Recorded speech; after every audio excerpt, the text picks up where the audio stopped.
जी, अस्सलाम वालेकुम। उम्मीद है कि आप तमाम दोस्त खैरियत से होंगे और आज का दिन भी ट्रेडिंग के हवाले से अच्छा गुज़रा होगा। वीकेंड के बाद मैं वीडियो अपलोड नहीं कर सका। मामलात थे वो मैंने सोशल मीडिया पर ख़ास तौर पर यूट्यूब पर और जो हमारा ग्रुप है उसमें एक्सप्लेन कर दिए थे कि मेरी वालदा की जो थी वो वफ़ात हो गई। जिसकी वजह से अ, मैं जो है वो हाज़िर नहीं हो सका। अ, वो तमाम दोस्त जिनकी तरफ से पैगामात मौसूल हुए, ताज़ियत के दुआएँ आप लोगों की तरफ से मौसूल हुई, तो आप तमाम दोस्तों का बहुत-बहुत शुक्रिया। मैं तहे दिल से शुक्रगुज़ार हूँ आप तमाम दोस्तों का, जिन्होंने पैगामात भिजवाए। व्हाट्सएप पर मुझे जितने भी पैगामात आप दोस्तों की तरफ से मौसूल हुए मैंने सबका शुक्रिया अदा किया। यूट्यूब पर जो आप दोस्तों की तरफ से कमेंट्स थे, वो भी मैंने तकरीबन कल रात बैठ के मैंने सारे पढ़े हैं। तो एक बार फिर आप तमाम दोस्तों का बहुत-बहुत शुक्रिया। ज़िंदगी के मामलात हैं जी, इसी तरह से ही चलते रहेंगे। अ, उम, ये वो मामलात हैं जो कि ना कभी रुके हैं, ना कभी रुकेंगे। सिलसिला जो है वो इसी तरह से चलता रहेगा। तो मैंने भी आज कोशिश की बैक टू नॉर्मल आने की। कुछ चीज़ों को दोबारा से जो है वो लाइन अप करने की। तो वीडियो भी उसी चीज़ का ही हिस्सा है। इंशाल्लाह कोशिश करेंगे कि उसी जो है वो पेस पर आहिस्ता-आहिस्ता वापस आने की कोशिश करें। यकीनन उसमें वक़्त लगेगा चीज़ों को नॉर्मलाइज़ होने में। तो आप तमाम दोस्तों का एक बार बहुत-बहुत शुक्रिया। अब जो है वो थोड़ा मार्केट की तरफ चलते हैं और बात करते हैं। आज मार्केट ने 715 पॉइंट्स जो हैं वो लूज़ किए हैं। इससे पहले थोड़ा-सा मैं ये चाह रहा था कि मार्केट का जो बैकग्राउंड था कि बात कहाँ से शुरू हुई और फिर कहाँ तक पहुँची, उस पर थोड़ा-सा अगर हम बात कर लें, तो फिर जो है वो हम वापस जो आज की जो मार्केट की सिचुएशन है उसको डिस्कस करेंगे। उसके लिए थोड़ा-सा अगर हम कैंडलस्टिक पर चले जाएँ और हम अगर इसको थोड़ा-सा समझने की कोशिश करें कि मामला शुरू कहाँ से हुआ था, जंग के मामलात क्या थे और इस दौरान जो है वो स्ट्रैटेजी क्या होनी चाहिए थी या क्या हुई? तो ये चीज़ें जो हैं ये समझना बड़ा ज़रूरी है। देखें, अगर हम मार्केट के हाई की बात करें तो मार्केट ने जो अपना हाई प्लेस किया था, वो किया था तकरीबन कोई 12 जून की बात है तकरीबन-तकरीबन कि जब मार्केट ने अपना ये हाई प्लेस किया और उसके बाद खबर आ गई जो ईरान और इस्राइल के मामलात थे। फिर उसके बाद आप ये देखिए कि जिस वक़्त उस मामले ने तूल पकड़ा, तो देन हमें ये एक डिप जो है वो देखने को मिली, ये वाली। फिर उसके बाद जब ये मामला सॉर्ट आउट हुआ, तो फिर हमने ये एक गैप अप ओपनिंग भी हमने देखी कि जिसकी वजह से मार्केट जो है, उसको बंद भी करना पड़ा। तो अब ये चीज़ें इंडिकेट क्या कर रही हैं? पहले ज़रा थोड़ा-सा इस पर बात कर लें, फिर हम आज की तरफ जो है वो वापस चलते हैं, जो आज की मार्केट की मूव थे। अगर हम इस सानहे को जो ये हुआ, ईरान और इस्राइल के हवाले से जो मामलात थे, इसको अगर हम थोड़ी देर के लिए इग्नोर कर दें और फिर हम अगर मार्केट का एटीट्यूड देखें कि मार्केट का जो रवैया है वो क्या था, ये बिल्कुल मेरी वही बातें हैं कि जब ये मामलात हुए थे, जब पाकिस्तान और इंडिया के हवाले से सिलसिला चला था, तो मैंने उस वक़्त भी यही बात की थी जो मैं आज दोहराने लगा हूँ। मकसद सिर्फ़ और सिर्फ़ ये है कि चीज़ें जो हैं उनको थोड़ा-सा लाइन अप किया जाए और चीज़ों को की सिमिलैरिटी को देखा जाए। देखिए, टेक्निकल एनालिसिस जो है ना उसमें सिमिलैरिटीज़ ही चलती हैं। जैसे ही कोई चीज़ सिमिलैरिटी से आउट होती है, हम उस शेयर में से या उस कंपनी में से आउट होने की कोशिश करते हैं। क्योंकि टेक्निकल्स जो हैं, उनका एक अपनी चाल होती है। अब आप ये देखिए कि जो सिचुएशन हमें यहाँ पर देखने को मिली, वही सिचुएशन जो है वो हमें यहाँ पर देखने को मिली, राइट? और दोनों सूरतों में मार्केट ने पूरी रिकवरी दी। जितना मार्केट ने डाउन गई, उतना ही मार्केट ने आपको रिकवरी दी। अब उससे पहले अगर ये दोनों हम इसमें से निकाल दें, एक ये जो मामला चला इसको निकाल दें, ये इंडिया पाकिस्तान वाला था इसको निकाल दें, तो फिर अब अगर आप देखें तो मार्केट जो है वो आपको अपने साइडवेज पैटर्न को अभी तक फॉलो करती हुई नजर आ रही है। इसका क्या मतलब है? इसका मतलब ये है कि अभी मार्केट का दिल नहीं कर रहा नीचे जाने को।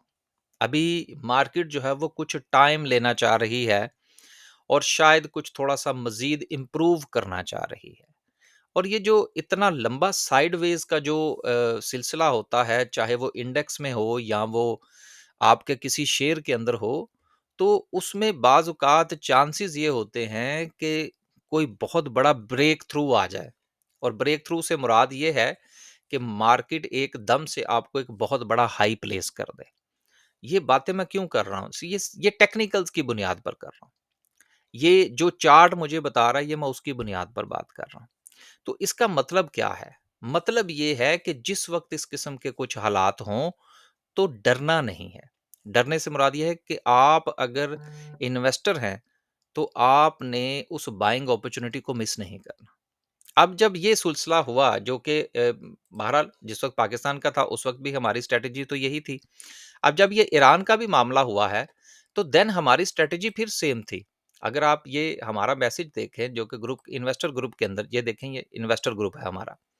अब इसके अंदर जो था वो हमने जो मैसेज भेजा वो यही था कि जी no change in our strategy due to war. और हम जो है वो बाय करेंगे। हमारी जो अपॉर्चुनिटीज़ है बाइंग के हवाले से जो हमने शेयर्स आइडेंटिफाई कर रखे हैं, वो हम अपने रिकमेंडेड लेवल पर बाय करेंगे। वजह क्या थी? जो कि मैंने अभी आपसे गुज़ारिश की कि एक तो जंग हमारी नहीं थी और दूसरी चीज़ ये है कि मार्केट का मूड अभी साइडवेज़ है। और जब मार्केट साइडवेज़ होती है या शेयर साइडवेज़ होता है, तो उस वक़्त इन्वेस्टर एक्टिव होता है। तो जब तक आप अपनी स्ट्रैटेजी के मुताबिक काम नहीं करेंगे, देखिए मार्केट के अंदर हर रोज़ अपॉर्च्युनिटीज़ पैदा होती हैं, लेकिन वो डिपेंड करता है कि वो किसके लिए हैं। हर रोज़ जो अपॉर्च्युनिटी पैदा होती है, वो ट्रेडर्स के लिए होती है, डे ट्रेडर्स के लिए होती है। थोड़ा-सा जो छोटे टाइम फ्रेम के ऊपर जो अपॉर्च्युनिटी पैदा होती है, वो स्विंग ट्रेडर्स के लिए होती है। जो इन्वेस्टर के लिए अपॉर्च्युनिटी होती है, वो ऐसा नहीं होता कि जी इन्वेस्टर के लिए हर रोज़ ये अपॉर्च्युनिटी पैदा हो जाती है, नहीं। इन्वेस्टर के लिए आपको लेवल्स का, प्राइस का इंतज़ार करना पड़ता है। नहीं तो होगा क्या? आप एक शेयर को खरीद लेंगे, वो शेयर नीचे चला जाएगा, कभी ऊपर चला जाएगा। वो शेयर अपनी एक रेंज के अंदर घूमता रहेगा और आपको साल के बाद पता लगेगा कि आप वहीं के वहीं खड़े हैं और आ जाके आपको जो चीज़ बची है, उसमें चांसेस है कि डिविडेंड भी आपकी बाइंग प्राइस में से माइनस हो जाए। तो इसलिए आपने ये देखना है कि आप इन्वेस्टर हैं, आप स्विंग ट्रेडर हैं, आप डे ट्रेडर हैं, उसके अकॉर्डिंगली आपने काम करना है। क्योंकि जो हमारी कॉल्स जो थी ट्रेडिंग पॉइंट ऑफ व्यू से वो तो स्टॉप लॉस के साथ माइनस हो गई, खत्म हो गई बात। अब तो वो दोबारा से सिलसिला शुरू हो गया। बात करने का मकसद ये है कि चीज़ों को अंडरस्टैंड करना, उनको समझना और अपनी स्ट्रैटेजी के मुताबिक काम करना बड़ा ज़रूरी है, बगैर डरे हुए। डरता बंदा वो है जिसकी स्ट्रैटेजी नहीं होती। तो बात करने का मकसद ये है कि ये चीज़ों को समझना बड़ा ज़रूरी है। अब अगर हम आज की बात कर लें, तो ये चार्ट जो था वो मैंने आज सुबह के वक़्त जो था वो शेयर किया था कि जी ये मामलात जो हैं कि मार्केट जो है वो अपना डबल टॉप बना के मार्केट में सेलिंग प्रेशर आ सकता है।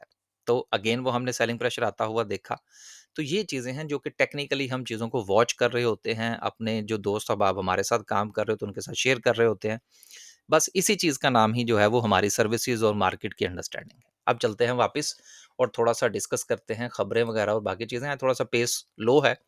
उम्मीद है कि इंशाल्लाह 1-2 दिनों तक ठीक हो जाएगा। राइट। 700 पॉइंट्स आज मार्केट ने लूज़ किए। सर्किट ब्रेकर की बात करें तो आज भी आपको माशाल्लाह से 27 कंपनीज़ जो हैं वो अपर कैप होती हुई नज़र आ रही हैं।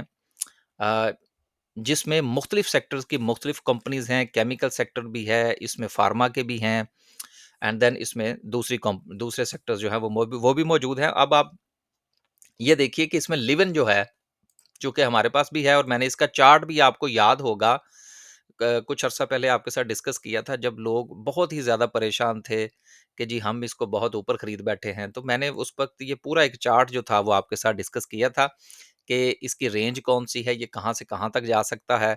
और अब देख लें इसमें मेरा ख़्याल है कल भी कैप लगा था फिर ओपन हो गया, आज फिर इसने कैप दे दिया। अब बात करने का मकसद ये है कि जिन लोगों ने इसको 64 पर बाय किया था और उसके बाद नीचे जाने पर वो लोग परेशान हो गए, वो लोग तो एग्ज़िट कर गए बहुत सारे लोग, जिन्होंने हमारी वीडियो नहीं देखी या चीज़ों के टेक्निकल्स को अंडरस्टैंड करने की कोशिश नहीं की। अब वही शेयर जो है वो अपना एक चक्कर लगा के वापस आ गया और उस वक़्त आपको याद होना चाहिए मैंने जब इसका चार्ट डिस्कस किया था तो मैंने गुज़ारिश की थी कि यार इसको गिरने में जितना वक़्त लगा है कम से कम उससे डबल वक़्त आप इसको दें इम्प्रूव करने के लिए। So this is called patience. Patience उस वक़्त पैदा होते हैं जब आपका टेक्निकली थोड़ा-सा नॉलेज हो या आपको अगर कोई बंदा कोई बता रहा हो तो उसके ऊपर आपको थोड़ा-सा ट्रस्ट हो कि हाँ यार ये बंदा जो बात कर रहा है उसमें वज़न है। लेकिन वो वज़न भी आपको किस वक़्त समझ आएगा, जब आपका अपना कुछ न कुछ अंडरस्टैंडिंग होगी स्टॉक मार्केट के हवाले से, टेक्निकल एनालिसिस के हवाले से। नहीं तो हम जो मर्ज़ी करते रहें, वो बात आप कभी आपके दिल को लगेगी, कभी नहीं लगेगी। अगर वो चीज़ 100% हमारी बात के साथ वो चीज़ मूव हो जाती है तो आप खुश होंगे, अगर वो मूव नहीं होगी तो आप नाराज़ होंगे। क्यों? इसलिए कि आपकी अपनी अंडरस्टैंडिंग नहीं। तो अब लेवन तो गया, आगे चलते हैं। सेक्टर वाइज़ बात करें, कमर्शियल बैंक्स आज जो है वो हमें लूज़ करते हुए नज़र आए। देन जो है एंग्रो के अंदर जो है वो हमें बेहतरी नज़र आई। इन्वेस्टमेंट के हवाले से फर्टिलाइज़र अभी स्टिल अंडर अटैक है। सीमेंट सेक्टर में बहुत ज़्यादा सेलिंग प्रेशर रहा। ऑयल एंड गैस में सेलिंग प्रेशर रहा, लेकिन मुझे लगता है कि कल जो सेशन होगा उसमें ऑयल एंड गैस जो है वो हमें थोड़ा-सा परफॉर्मेंस दिखा सकता है। लेकिन जो हमारी स्ट्रैटेजी है, हम फ्राइडे वाले दिन पहले सेशन में बाइंग नहीं करते। वो हमने आज ही कुछ जो है वो थोड़ा-सा बाय कर लिया, फिर देखेंगे इंशाल्लाह क्या सिचुएशन बनती है। आज हमारा यूनिटी अच्छा चल गया, कुछ उसमें से ठीक है, बीएफ एग्रो अच्छा चल गया। कुछ 1-2 स्टॉक्स हैं जो फँस भी गए हैं। फँसने से मुराद ये है कि is near to the stop loss, लेकिन कल देखेंगे क्या सिचुएशन बनती है। इंशाल्लाह बेहतर होगा सिलसिला। बात करने का मकसद ये है कि चीज़ों को साथ-साथ देखें, अंडरस्टैंड करने की कोशिश करें, फिर इंशाल्लाह चीज़ें जो हैं वो आपको समझ में आएँगी। आगे चलते हैं जी, इस चार्ट को दोबारा से जो है इंशाल्लाह डिस्कस करेंगे। कुछ खबरें हैं, ये भी बात हो गई आपसे। हाँ, लगते हाथ, ज़ाहिर-सी बात है जी, अब ये सिलसिला जो है वो कारोबार का तो चलता ही रहेगा। हमारी जो भी सर्विसेज़ हैं, चाहे वो डे के हवाले से हैं, स्विंग ट्रेड के हवाले से हैं, या हमारी इन्वेस्टमेंट के हवाले से हैं, या हमारा जो व्हाट्सएप चैनल है वो फ्री है। ये तमाम डिटेल्स, या आप अकाउंट ओपन करवाना चाहते हैं स्टॉक मार्केट में, ये सारी डिटेल्स आपको वीडियो की डिस्क्रिप्शन में मिल जाएँगी। आगे चलते हैं जी। पहली खबर जो है वो डाइनो के हवाले से है।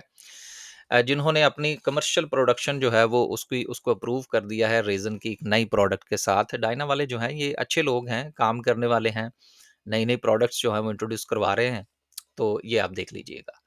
अगली खबर जो है वो बीएफ एग्रो के हवाले से है, ये बिल्कुल उसी तरह से है जो कि अ, अक्सर मैं वीडियो के अंदर ये चीज़ें शामिल करता रहता हूँ, जो मुख्तलिफ़ किस्म के ब्रोकरेज हाउसेज़ हैं, उनकी रिसर्च रिपोर्ट्स होती हैं। और उस रिसर्च रिपोर्ट के नतीजे में वो किसी भी कंपनी के हवाले से अपनी राय कायम करते हैं, अपना एनालिसिस देते हैं कि जी ये कंपनी कहाँ तक जा सकती है। ये मैं पिछले दिनों मैंने नेशनल बैंक का भी शामिल किया था, पिछले साल मैंने सेज़ियो का भी शामिल किया था।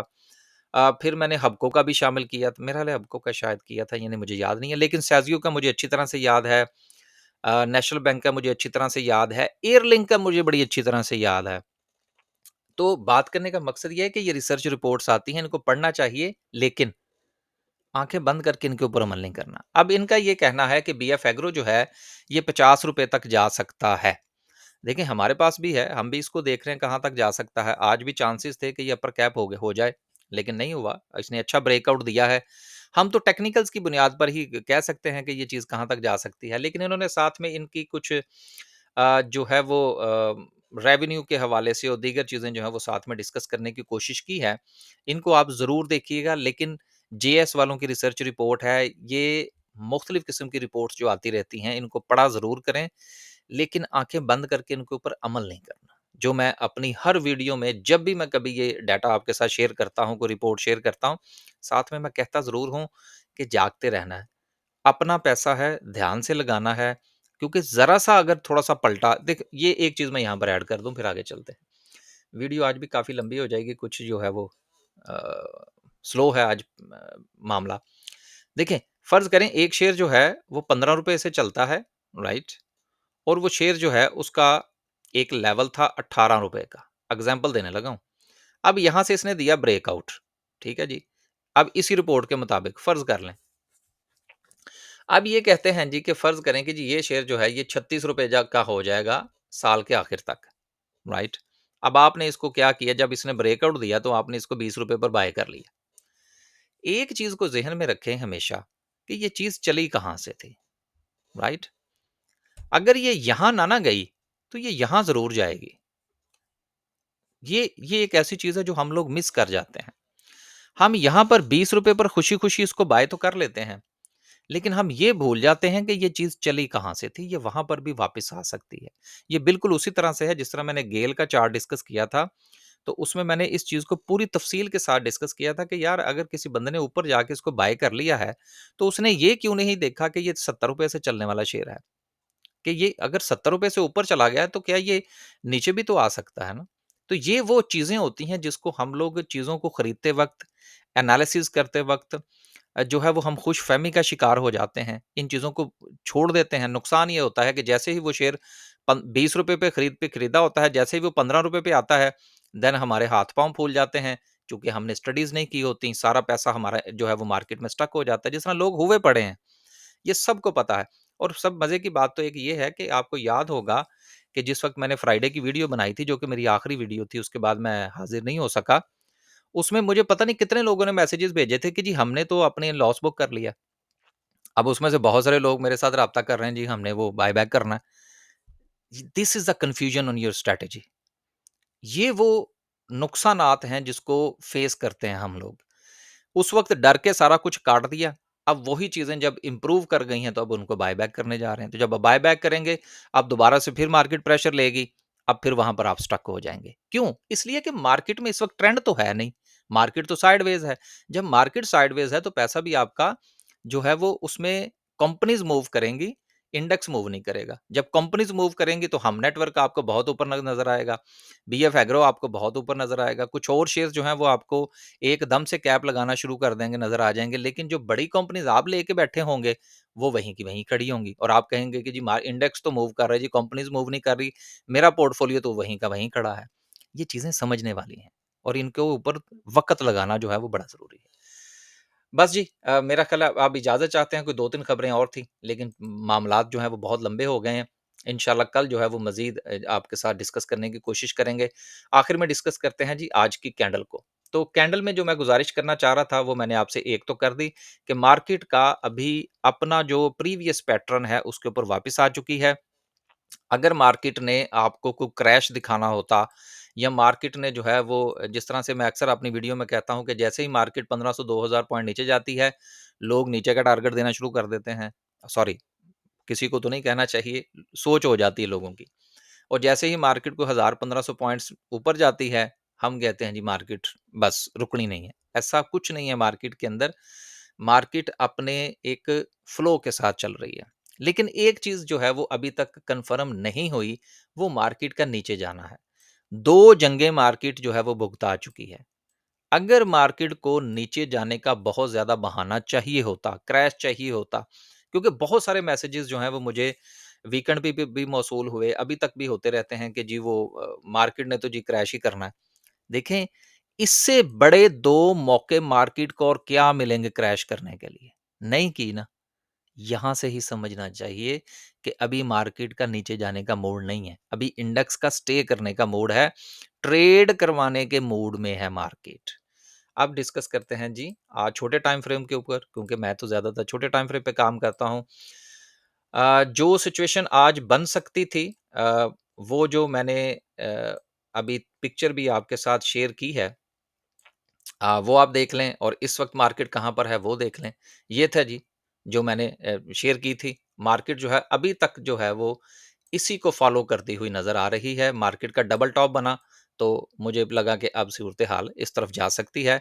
ये मार्केट की सपोर्ट जो थी वो मैंने डिस्कस की थी, जो कि 1,22,500 के अराउंड बनती है, 200 पॉइंट नीचे 200 पॉइंट ऊपर।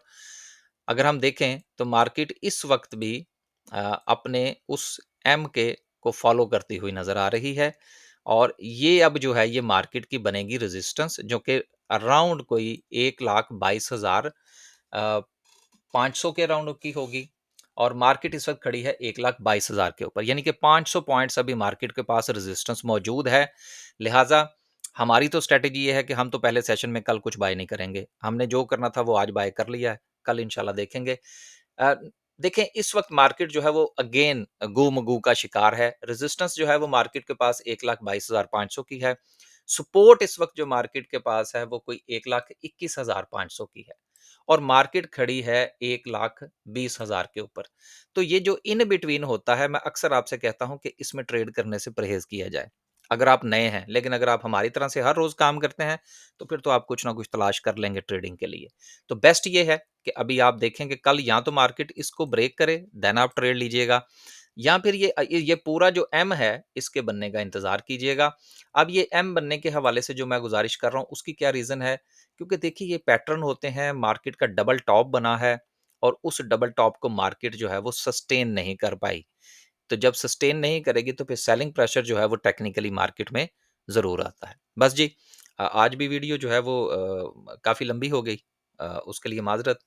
पेस इंशाल्लाह कल से जो है वो बेहतर करने की कोशिश करेंगे। अब तक लिए सिर्फ़ इतना ही, सिर्फ़ मैं अपने उस्ताद साहब की एक बात जो है वो आखिर में आपके साथ ज़रूर शेयर करना चाहूँगा कि अ, अर्ली 20s में, अब तो अर्ली 20s कह सकते हैं ना, क्योंकि 25 साल तो रफ़ली गुज़र गए इस सदी के भी। 2000 जो है वो 99 के बाद जब 2000 शुरू हुआ तो फिर उसके बाद तो अर्ली 20s हम कह सकते हैं ना, कि जब अर्ली 20s में कि 2006 2005 की बात है कि जब मैंने जो है वो मुल्क से बाहर जाने का प्रोग्राम सोचा, निकलते-निकलते फिर 2-3 साल लग गए बहरहाल। तो मैंने उस्ताद साहब से कहा जी कि क्योंकि हम मुल्क से बाहर निकलते ही जो है वो अपनी जो है पैसा कमाने के लिए, गुर्बत दूर करने के लिए। तो उस्ताद साहब ने कहा देखो बेटा, बात ये है कि एक चीज़ होती है जिसको आप लोग ज़हनी गुर्बत कहते हैं और एक आपकी माली गुर्बत होती है। तो लेकिन ये है, मुझे मैंने जब उनसे कहा नहीं जी मैंने जो जाना है, तो उन्होंने कहा ठीक है, आप तैयारी पकड़ें, कोशिश करें। बहरहाल फिर वो मैं तो ख़ैर आ गया, यूरोप आ गया, फिर जो भी सूरत-ए-हाल बनी। लेकिन उन्होंने उस वक़्त जो मुझे बात कही वो अब जाके मुझे समझ आई, तकरीबन कोई 20 साल के बाद। इतना वक़्त लगता है चीज़ों को समझने में, और दूर-अंदेश और दाना लोग जो होते हैं या अहले नज़र जो होते हैं, वो तो ख़ैर वक़्त से पहले चीज़ों को का उनको मालूम होता है। तो उन्होंने फ़रमाया कि देखो बेटा, गुर्बत असल में क्या होती है, ये कुछ और चीज़ है। क्योंकि उस वक़्त वो मैंने जो बात उनसे की थी वो ज़ाहिर-सी बात है पैसों के हवाले से थी। तो उन्होंने कहा नहीं, असल गुर्बत ये नहीं है, असल गुर्बत कुछ और होती है। तो वो अब जाके महसूस जो है वो हुआ कि यस, असल गुर्बत जो है वो बेसिकली पैसे की नहीं होती, वो गरीबुल वतनी होती है। तो ये 20 साल लग गए मुझे ये बात समझने में। अल्लाह हाफ़िज़।